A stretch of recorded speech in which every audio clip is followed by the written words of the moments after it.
Welcome into OutKick the show. I am your fearless leader, Clay Travis. I hope that all of you are having a fabulous Tuesday. A little bit of housekeeping in addition to all of the bevy of shows that I normally do every single day. I will be with OutKick's Tommy Lahren tonight at Kid Rock's Honky Tonk doing a live reaction to Trump's speech to a joint session of Congress.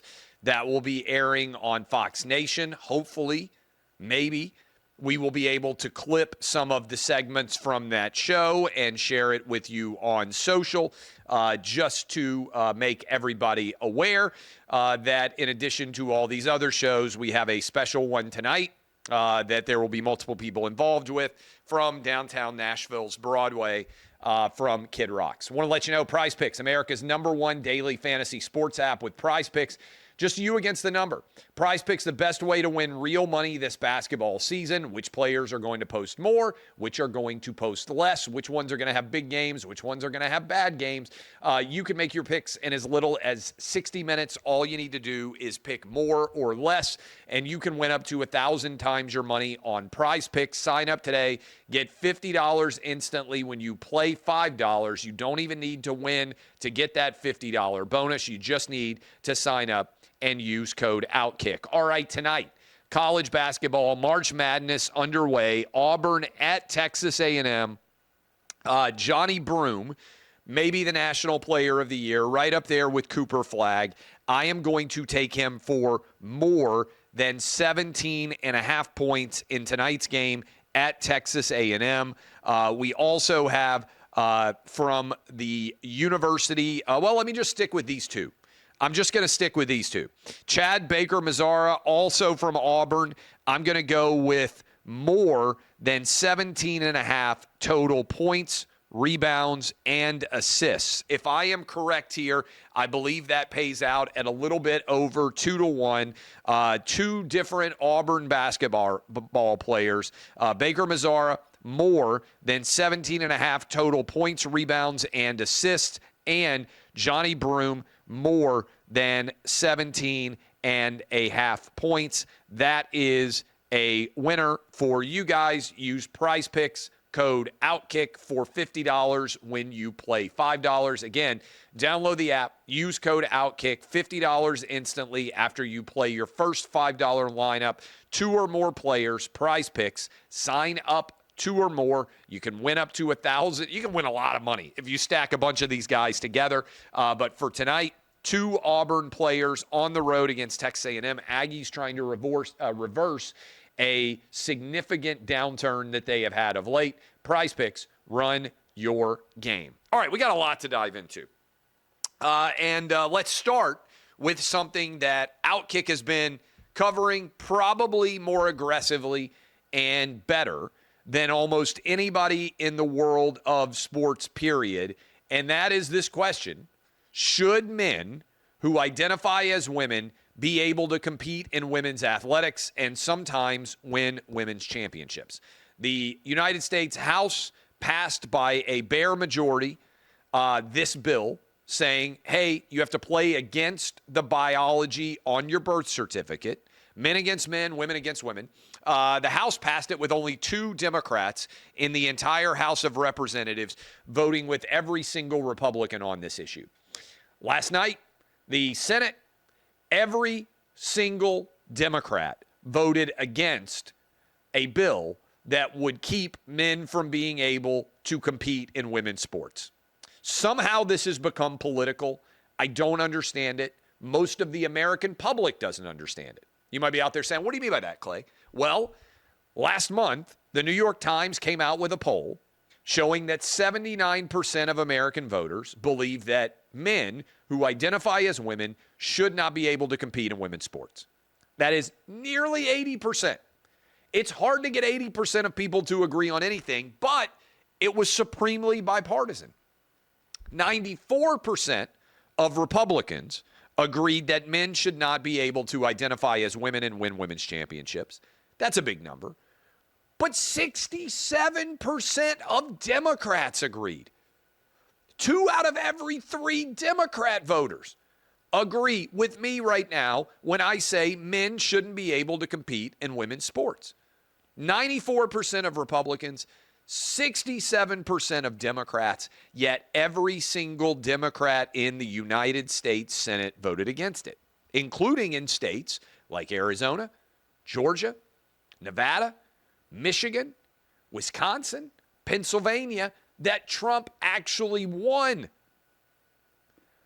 Double senators in Michigan think that men should be able to compete against women. Double senators, Democrats, in Nevada, in Arizona, in Georgia. How in the world is this a partisan political issue? How have Democrats completely lost their mind on this issue?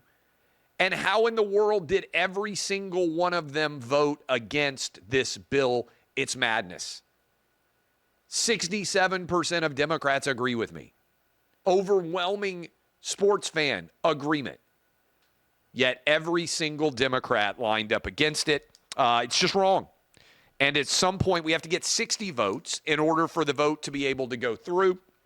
And that means you have to have 7 Democrats support all 53 Republicans, and it isn't there. So this is a huge failure. And frankly, I think it's humiliating, embarrassing, and absurd. The Democrat Party seems intent to light itself on fire by opposing not only vast majorities of American voters, but actually vast majorities of its own party. So that happened last night. Unfortunately, Riley Gaines, who's been very outspoken, not a winner on this one to get to 60. But I do think you're going to see this emerge as a continued issue in 2026. And one of the questions that was out there, and by my goodness, is it a good one? One of the big questions that was out there was, will Democrats recognize their loss against Donald Trump was a failure not of messaging, but of policy? Democrats spent $1.5 billion, that's billion with a B, on Kamala Harris's basically 90-day campaign, and they lost the popular vote. They lost all 7 swing states. You're going to hear Stephen A. Smith talk about this in a moment. They didn't lose because voters didn't know what they thought. They lost because voters knew what they thought and disagreed with it in a substantial way. And let me play this for you here. This is Stephen A. Smith responding to Joy Behar on The View. I'll reiterate, I would love to go on The View. I would love the opportunity to put these women in a body bag like Stephen A. Smith just did here. But watch, Joy Behar says, does Trump actually have a mandate? Stephen A. Smith says, you're damn right he does. Listen. He's only been in office for 6 weeks. Seems like 6 years, doesn't it? Mm-hmm. And he's been going around with his cronies touting his so-called landslide and blowout win. But he won the popular vote by 1.5%, one of the smallest ever, and he won the general election by less than 50%. So what kind of mandate is this really? Well, it is a mandate, and I'm going to explain why. And I don't mind the question, but let me be very clear. I'm no supporter of Trump. I'm a supporter of truth and the facts. And here's the facts. The man won every swing state. He increased in terms of his voter turnout in his favor from the standpoint of blacks, Latinos, and young voters. He increased his numbers in that regard from 2020. 89% of the counties shifted to the right. That's a mandate. We can sit up there and play around all we want to. In 2020, Trump didn't win the popular vote. He didn't win the electoral college vote. A matter of fact, the Republicans hadn't won the popular vote, if I remember correctly, since 2004. Yeah. But they did this year. So 20 years after they last won the popular vote, they won the popular vote. They won the electoral college vote. The man won every swing state. And on top of it, 89% of the counties shifted against. I don't understand how people can look at that and say, there's no mandate. There's a mandate. Well, it's a different definition of a mandate, I guess. But the problem is that if you're the Democratic Party and you lost 49.8% to 48.3%, and you're looking at that 1.5% dip, that's an excuse for you to say, what we did really wasn't that bad. Some people didn't we should continue to do that. No, don't continue to do that. Find a new strategy. Body bag, Joy Behar, absolutely eviscerated on her own show because the facts are readily apparent. Stephen A. Smith was and is correct. When Trump wins all 7 battleground states, when he wins the national popular vote, when all 50 states move in the direction of the Republican Party, this is the biggest win for a Republican presidential candidate since 1988. And Democrats' inability to recognize that they lost not because the American public wasn't aware of what they thought, but because they have bad ideas. And huge majorities of Americans are rejecting them, like what we just saw with this women's sports issue, like what we saw with the border, which Trump has shut down with executive action almost immediately.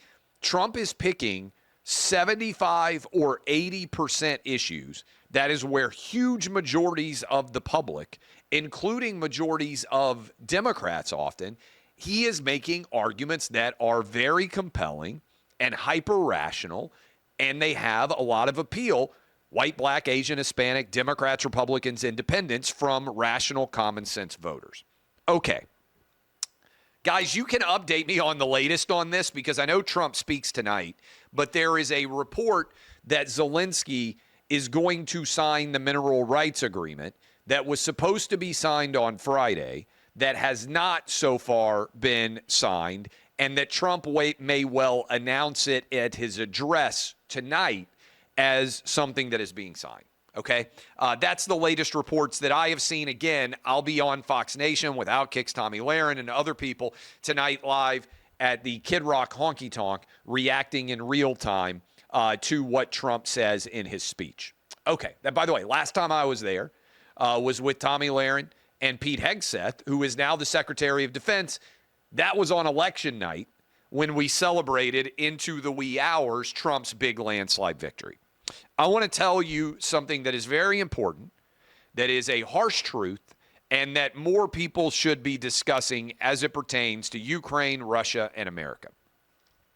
And that is this. A lot of people want to focus on Ukraine. A lot of people want to focus on Russia. I wish that Russia had not invaded Ukraine, okay? I do not believe that Putin should have invaded Ukraine, to be quite clear. But I do think it's important to understand how this war came to be and the United States' involvement in how this war came to be. It is actually a product of American error and failure to live up to our promises that created, to a large degree, this war. Let me explain. In 1994, Ukraine had access to over 1,000 nuclear weapons after the Soviet Union collapsed and Russia was suddenly awash in capitalism and all these different parts of the USSR suddenly started to advocate for their own independence and their own ability to make democratic decisions in their country. As part of an agreement struck with Bill Clinton and the United States, Ukraine agreed to give up its nuclear weapons in exchange for security guarantees and promises from the United States. Now, you can argue that exactly what a security guarantee was is ambiguous in the agreement, but Ukraine took it to mean, hey, if Russia invades us, you are going to protect us. The United States in 2014 allowed Russia to invade Crimea. Obama did, and did nothing.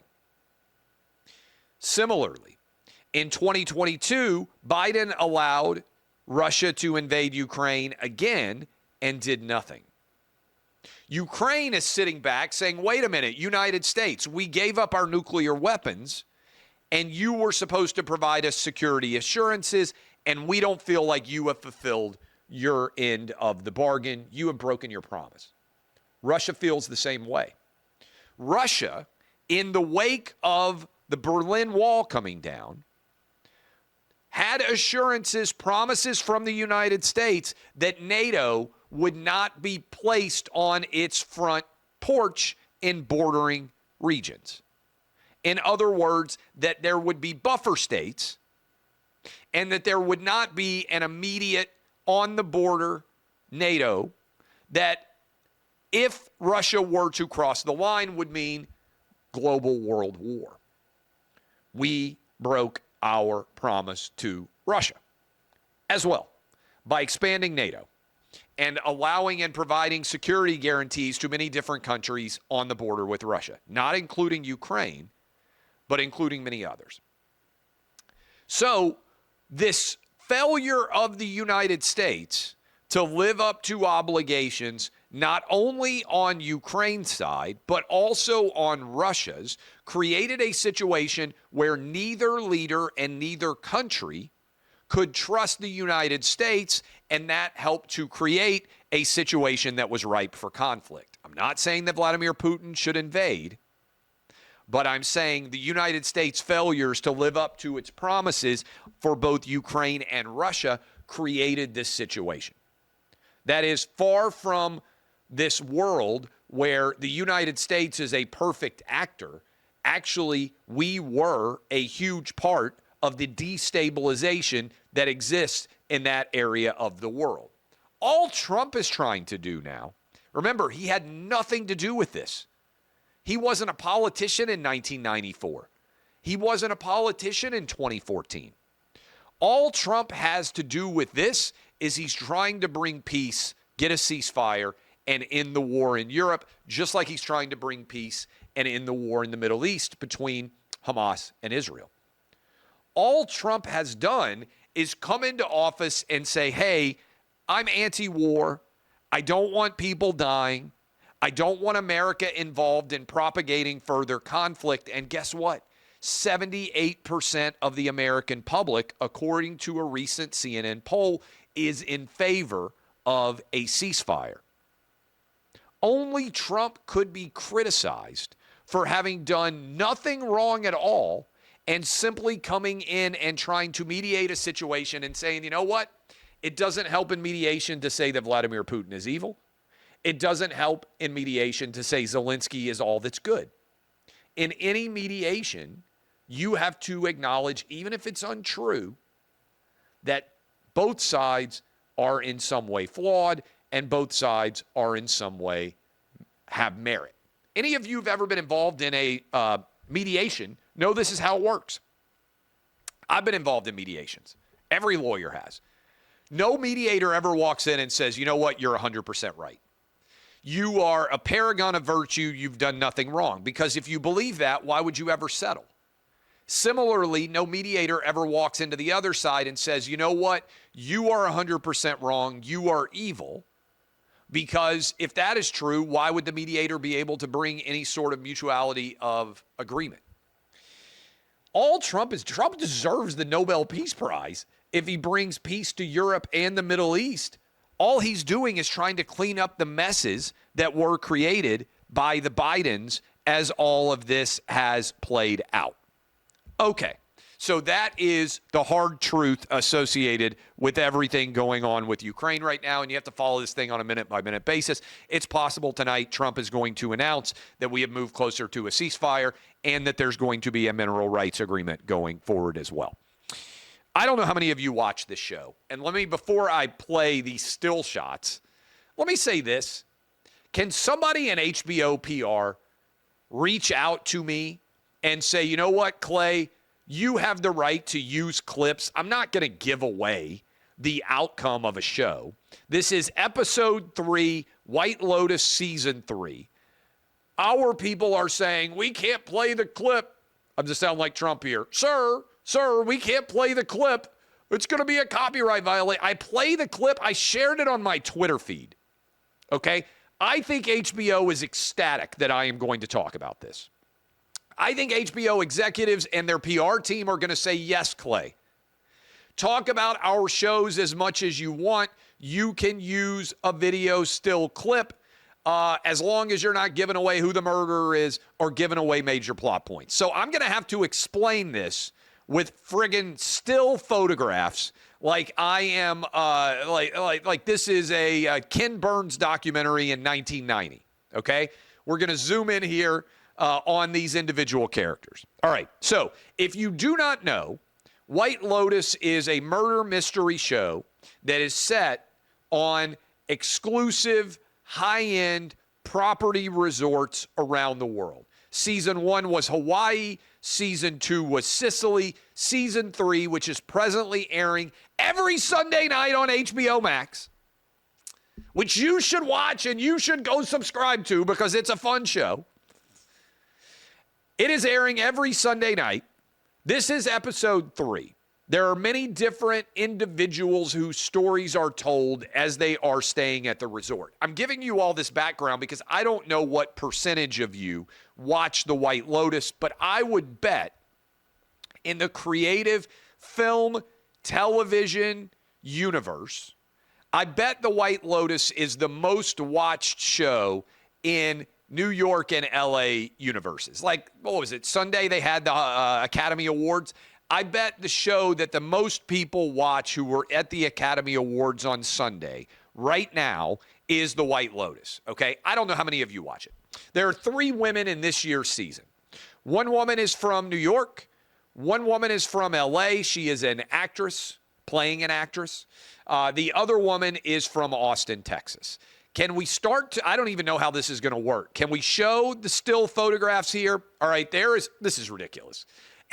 Please email me, HBO, and be like, Clay Travis, we trust you. You have a monster audience. You can play a friggin' 1-minute clip from our show. I'm not going to give away the totality of the show. This is not a spoiler. The conversation is simply that is taking place here. 2 women are saying, hey, talking about religion. The woman from Texas says, I go to church. She then says she's an independent, and the other 2 women lose their mind over the fact that she may have voted for Trump. I don't know. Can we scroll through this still photographs? I don't even know how many still photographs we have. Here are the different people having this conversation. Again, HBO, trust me, I can help more people watch your shows if you will allow me to play a 1-minute clip. It's up on my Twitter feed. Clay Travis, how many more still photographs do we have here? I can't even see what they're saying. All right, there are the still photographs. All right, what does this represent? Why am I bringing it up with you? To me, what this represents is there is a sudden acknowledgement that the Trump voter is not an uneducated moron. These are 3 highly educated, wealthy women. 2 of them, New York and LA, cannot believe that the Texas woman would go to church and vote for Donald Trump. And I think what you are seeing is there is a major culture shift underway where suddenly places that used to be uniformly anti-Trump are taking a step back and saying, hey, maybe we misjudged many of the 77 million people out there who voted for Donald Trump, like me, like many of you. And by the way, if you didn't vote Trump, that's fine. I don't judge you exclusively based on who you voted for in the presidential election. I voted Democrat before. I'm voting Republican now. I'm voting for Trump. Maybe I'll swing back in another election. I don't know who the nominees are going to be in 2032. I have no idea what the country's going to look like in 2036. But I do think the way that clip played out, the Trump voter is actually played as the more reasonable of the voter, of the women. Now, it may end up that this woman is the killer, and she may be crazy. And they may end up having the Trump voter be, as you saw with Tom Hanks in the 50th anniversary of SNL, it may be that they play the Trump voter as the redneck hick lunatic who is murdering someone. Maybe that's the direction this story is going to go, but at least halfway through the 6-episode arc, this scene I thought was emblematic of how much things have changed. Also, I want to give credit again because I agree with a lot of what he says, but I'm going to share the clip on this. I may talk about it tomorrow as well. Charles Barkley had a really good take on teams visiting the White House. It is the take that I have had for a decade or more.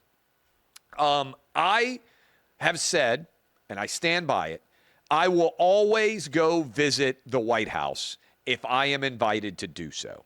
If Joe Biden had said, you know what, Clay, you and OutKick and Clay and Buck, you've got a monster audience out there, which is true, and I want to hear your perspective on how I could bring the country together, I would have gone and met with Joe Biden in a heartbeat. Didn't vote for him, but I would have gone and met with him in a heartbeat. Told him my opinion on how things could be better in the country. Because I respect the office, even if I think that the president is doing a poor job. If I were an athlete, if I coached at Ohio State University, which just won the national title in football, if I coached the Florida Panthers, if I coached the Philadelphia Eagles, whoever is the team that wins the NBA, player, coach, owner, executive, I would go to the White House. With Trump, I would have gone to the White House with Biden. Barkley agrees. Here's what he said. I don't care who the president is. He's the president of the United States. It's bothered me the last 10 years. They're like, well, I'm not going because this certain person is president. Dude, it's the president of the United States.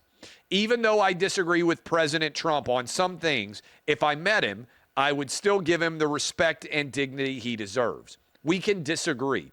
But it bothers me when these teams don't want to go to the White House. I'm just disappointed. We got so divided. Where did we get to as a country when we're like, we're not going to the White House. We don't like who's in there. That's just stupid. 100% agreement. Charles Barkley nailed it. I've been making that argument for years. I feel like we're winning a lot of arguments. Sanity is returning. I love all of you. DBAP, unless you need to SBAP, I will be live tonight reacting to the speech. We'll be on live as I always am tomorrow with Clay and Buck. Enjoy the basketball games tonight. Enjoy the speech tonight. Like I said, I will be live for like a long time, to like 10:30 or 11 o'clock Eastern time, maybe later than that. I will see all of you. Love you guys. Thanks for supporting OutKick. And I'll be on tonight, and then I'll be back with you all day tomorrow as well. Toodles. DBAP, unless you need to SBAP.